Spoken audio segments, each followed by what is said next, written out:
उत्तर प्रदेश के मुख्यमंत्री योगी आदित्यनाथ जी अपनी शासनिक व्यवस्था प्रशासनिक व्यवस्था को कंट्रोल नहीं कर पा रहे हैं। निश्चित तौर पर आज इनकी सारी प्रशासनिक व्यवस्था ध्वस्त हो चुकी है। भारतीय जनता पार्टी के लोग गोलकर सवरकर को मानने वाले लोग हैं, ये तोड़ने और बांटने की राजनीति करते हैं। रामजी लाल सुमन जी ने कुछ बयान भी दिया तो उनका अगर विरोध करना था, उन पर कार्रवाई करनी तो सदन था।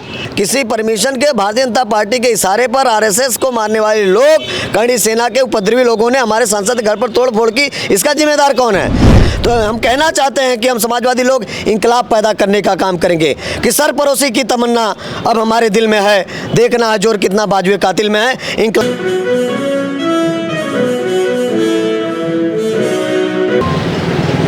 नमस्कार, आप देख रहे हैं न्यूज़ 9 भारतवर्ष में आपके साथ ज्योति चौहान। अभी हम मौजूद है उत्तर प्रदेश की राजधानी लखनऊ में।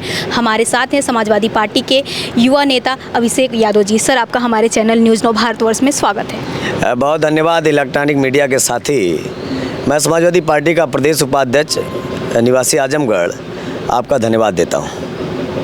सर, आप लोग ईद के बाद जो करणी सेना के खिलाफ आंदोलन करने जा रहे हैं, उसको लेकर आप क्या कहेंगे? आप लोग क्या साबित करना चाहते हैं?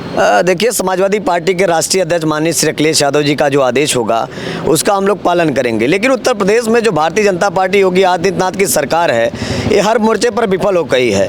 ये उन्माद पैदा करना चाहती है, सांप्रदायिकता का माहौल पैदा करना चाहती है। ये विकास और उन्नति की राजनीति नहीं करते हैं, ये बांटने और तोड़ने की राजनीति करते हैं। जिस प्रकार से दलित सांसद और राज्यसभा, भारत की सबसे बड़ी पंचायत राज्यसभा के सदस्य रामजी लाल सुमन जी के घरों पर बुलडोजर लेके जाना, तोड़ फोड़ करना, इस प्रकार का उपद्रव पैदा करना निश्चित तौर पर योगी आदित्यनाथ की उपस्थिति में यह घोर निंदनीय है।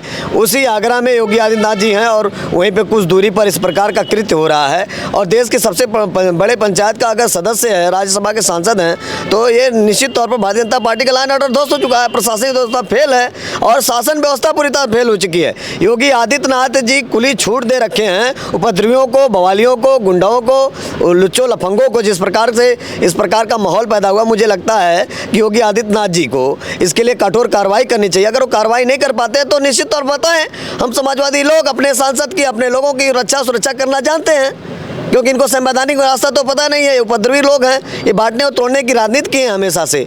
तो ये हमारे नेता आदरणीय अखिलेश यादव जी का जो आदेश होगा, आदरणीय चाचा शिवपाल सिंह यादव जी, आदरणीय चाचा राम गोपाल जी ने आदेश किया है और आगे राष्ट्रीय अध्यक्ष जी का जो आदेश होगा, इसके बाद हम लोग उसका पालन करके निश्चित तौर पर भारतीय जनता पार्टी का जवाब देने का काम करेंगे। रामजी सुमन का बयान आया है कि अगर सरकार उनकी सुरक्षा नहीं कर सकती है तो वो कह दे वो अपना सुरक्षा स्वयं करेंगे। इस पर आप क्या कहेंगे?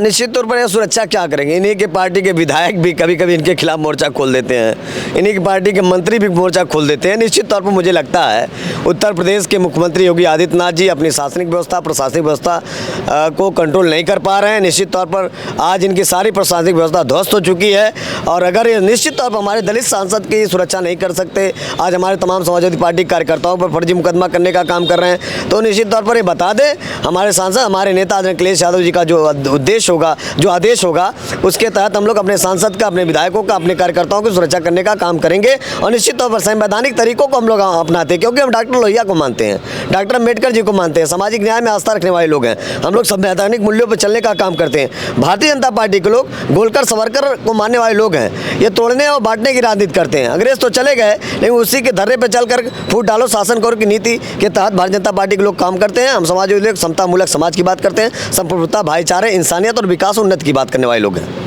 करणी सेना की कार्यकर्ताओं की मांग है कि अगर वो माफ़ी नहीं मांगेंगे तब वो लोग आंदोलन ऐसे ही जारी रखेंगे। कार्रवाई और माफ़ी मांगने का काम तो करणी सेना को करना चाहिए। अगर रामजी लाल सुमन जी ने कुछ बयान भी दिया तो उनका अगर विरोध करना था, उन पर कार्रवाई करनी तो सदन था। सदन के माध्यम से भारतीय जनता पार्टी के लोग भी और करणी सेना से तमाम प्रभावित सांसद भारतीय जनता पार्टी के सहयोग से गए हुए हैं सदन में। उनको संसद भवन के माध्यम से इसका विरोध प्रदर्शन करना चाहिए था या लिखित रूप से इसका विरोध प्रदर्शन करते। जिस प्रकार से ये किसी परमिशन के भारतीय जनता पार्टी के इशारे पर आरएसएस को मारने वाले लोग, करणी सेना के उपद्रवी लोगों ने हमारे सांसद के घर पर तोड़ फोड़ की, इसका जिम्मेदार कौन कौन है? इसका सीधा जिम्मेदार भारतीय जनता पार्टी की सरकार, योगी आदित्यनाथ की सरकार और योगी आदित्यनाथ जी हैं। हम तो मांग करते हैं योगी आदित्यनाथ जी इन लोगों पर कार्रवाई करें। निश्चित तो हमारे सांसद गलत नहीं हैं, गलत तो इनके जो उपद्रवी लोग हैं, जिस प्रकार से जा करके एक सांसद के घर पे एक सम्मानित पद पर जो हैं, जो देश के पंचायत के बड़े पंचायत के सदस्य, उसको उनके ऊपर जा करके ये सुरक्षा का सवाल है।